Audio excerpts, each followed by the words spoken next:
Të nderuar xhamatli, e falenderojmë Allahun, Zotin ton. Nga thellësia e zemrave dhe shpirtrave ton të pastërt, tërhamdin, falenderimin, për uljen, në nështrimin, gjithçka i ja falim veç Allahut, Zotit ton. Për të jetojmë, për të frymojmë, tek ai mbështetemi, nga ai kërkojmë falje në nështrim, zgjidhje nga problemet, dalje nga situatat, dhe në çdo kohë, në çdo vend, në çdo moment dhe në çdo mënyrë, dhe në çdo formë, gjithmonë i nënshtrohemi, i përulemi, i mbështetemi vetëm atij, sepse vetëm nga ai na vije gjithçka, dhe vetëm me caktimin, me dijen, edhe me vendosmërinë e tij të palkundur ndodh çdo gjë në botë. Rreth nesh, për ne e kështu me radhë. U dërgojmë selame dhe selavatet tona të sinqerta pejgamberëve të Zotit xhaleshanuhu në përgjithësi, dhe në veçanti vulës së krejt pejgamberëve, më të dashurit të Allahut xhaleshanuhu, krijesës më të pastërt dhe më të ndritur që ka shkel mbi sipërfaqen e tokës, e ai pa fije dyshimi është Muhamedi, paqja, mëshira, rahmeti dhe begatit e Zotit xhaleshanuhu qofshin mbi të, mbi familjen, mbi shokët dhe mbi ne besimtarve musliman që me shumë krenari, me përulltësinë më të madhe e pasojmë dhe ndjekim rrugën, traditën, synetin e pejgamberit alayhi salatu vesselam, deri atëherë ku Allahu te bareke ve teala, mëshiruesi, krijuesi, furnizuesi, mbikëqyrësi i rrepti joni, ka përcaktuar për ne që të mos ketë ditë më. Vëllezër besimtar, hamd, falenderim me të vërtetë i bojmë Allahut xhaleshanuhu, i cili nga një madhështim, nga një shpërblim, nga një gjendje, nga një kohë, na sjell në kohën tjetër, nga një mirësi, na sjell në mirësinë tjetër, nga një ngritje, na sjell në ngritjen tjetër. Kemi kalu frikë muajin e bekuar të Ramazanit,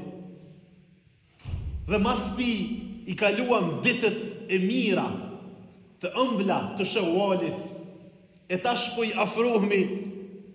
apet një kohë, një momenti shumë të ëmbël, shumë të mirë, të ditëve të haxhit, të kohës së haxhit, e që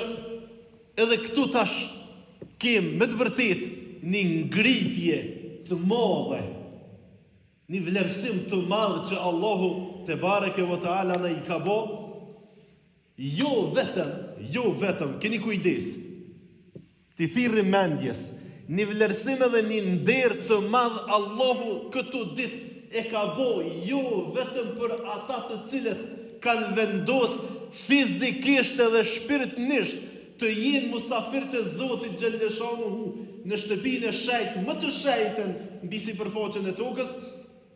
për një ngritje dhe një vlerësim të madh ja ka bë secilit besimtar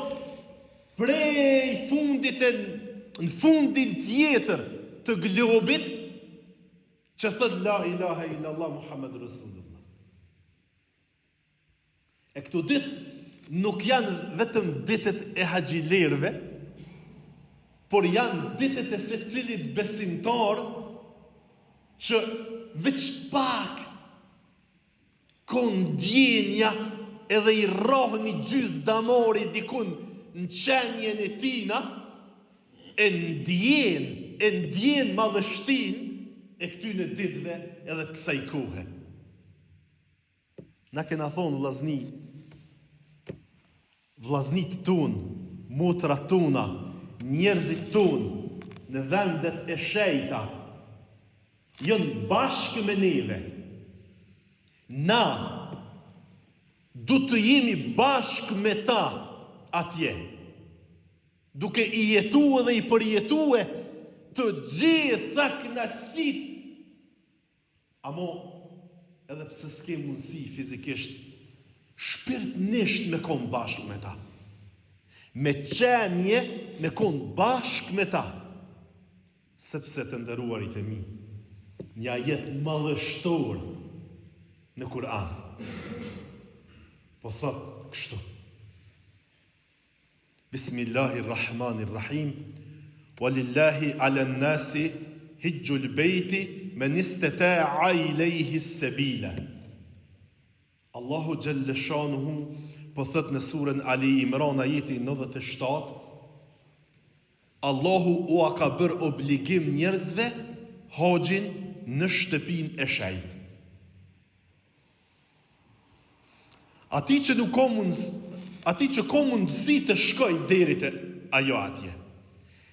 Ndëgjojeni pjesën e dytë. Ndëgjojeni pjesën e dytë se këto është urtësia shumë e madhe. Këto është një ëmbëlsi e jashtëzakonshme që ka thëtë Allahu xhalla shanuhu në vazhdim. Po thot: e kush nuk beson dhe nuk e kryen, Allahu nuk është i varur nga gjithësia. Allahu nuk ka nevojë për të. Keni kujdes. Kush nuk e beson, nuk e kryen. Çka po don me na thonë Zoti xhalla shanuhu që o njerëz, një pjesë e madhe e besimtarve nuk është që ju mungon aspekti material për me shku me kry haxhin, po është që ju mungon aspekti shpirtëror. Na mungon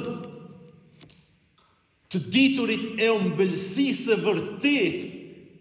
të këti veprimi, të kësoj madhështie kaq të madhe, të kësoj ngritje kaq të lartë që Zoti xhalla shanuhu na i ka bë, kur na ka ngrit me haxhin, se mua po m'duket pak e mangët dhe e vrazhd me thonë, kur na ka obligue me haxhin, se që kjo shprehja obligim është si munges e një shprehje tjetër të gjuhës tonë, për mjë thonë ngritjeve, madhështive, mrekullive që Zoti i ka bo për neve e në mesin e tyne dhe haxhin.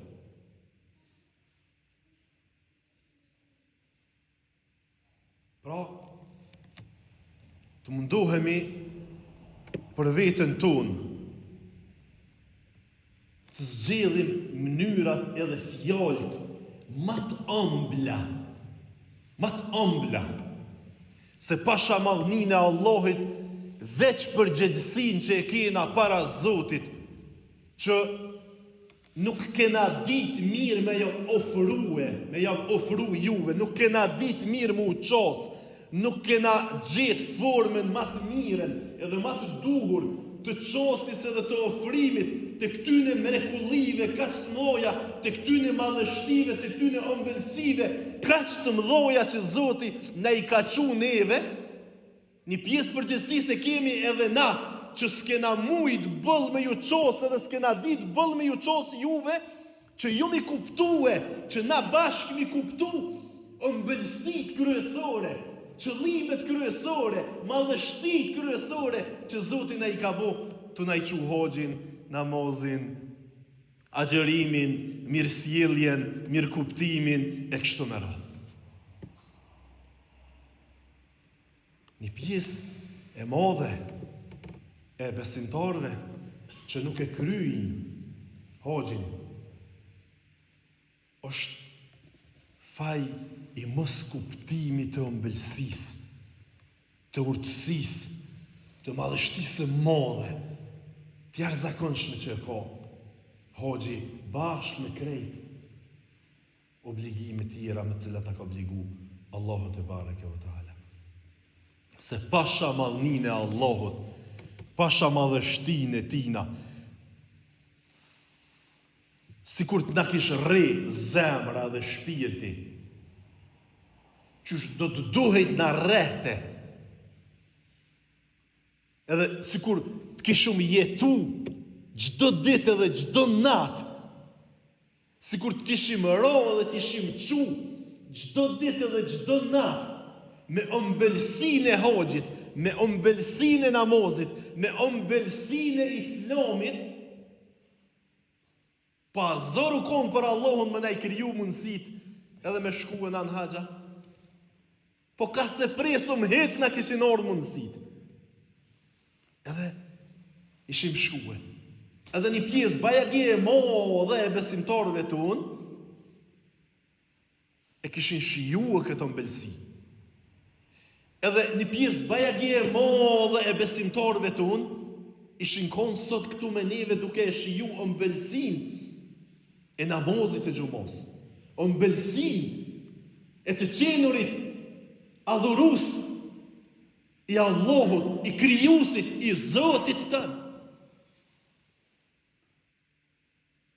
Me ju dorëzu ati, me bashkë bisedu me të. E ku ko bashkë bisedim atë ëmbël edhe më të mirë me Zotin tonë,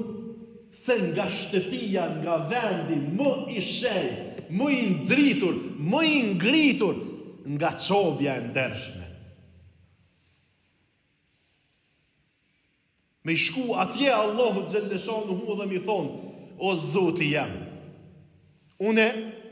pej dashnis,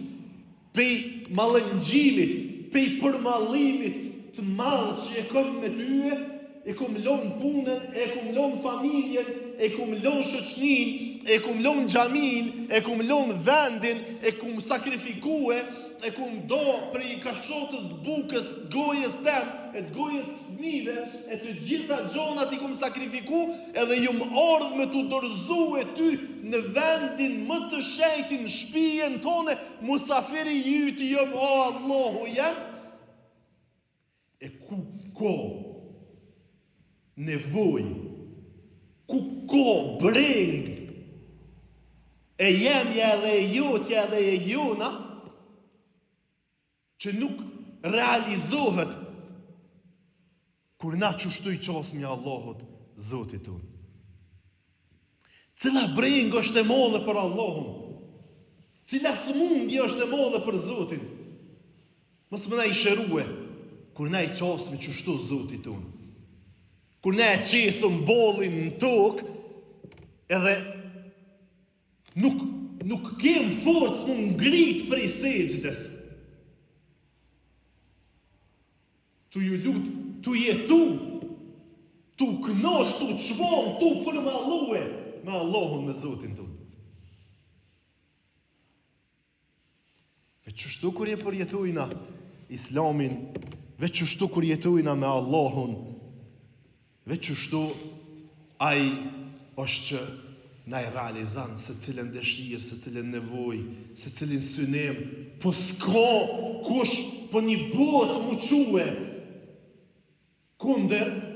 po s'mujnë me të nolë, sepse ti je me ato që e ka kriju botën edhe gjithçka çka konë të. Apo? Po, hajde të jetojmë pak ma gjallë, pak ma të ngjallëm me Zotin tonë. Hajde të përjetojmë edhe të jetojmë këto momente, o vllazni. A nolmi vesh një herë me mendu që kjo ditë, që kjo diell që ka lind në çët ditë, kur mo, nuk kthehet mbrapsht. Kur? Që kjo moment, kur mo, nuk na kthehet. Ani pse kena mu pendue, ani pse kena me lutë Allahun xhaleshanuhu, qoftë që kena bo veprat mira, po Zoti na rujt edhe veprat liga nëse kena bo, ato momentet kur i kena bo veprat e mira, por ato momentet kur i kena bo veprat e liga, do të pendohemi para Zotit xhaleshanuhu, ama ato nuk kthehen më kur. E ta shfrytëzojmë çdo moment,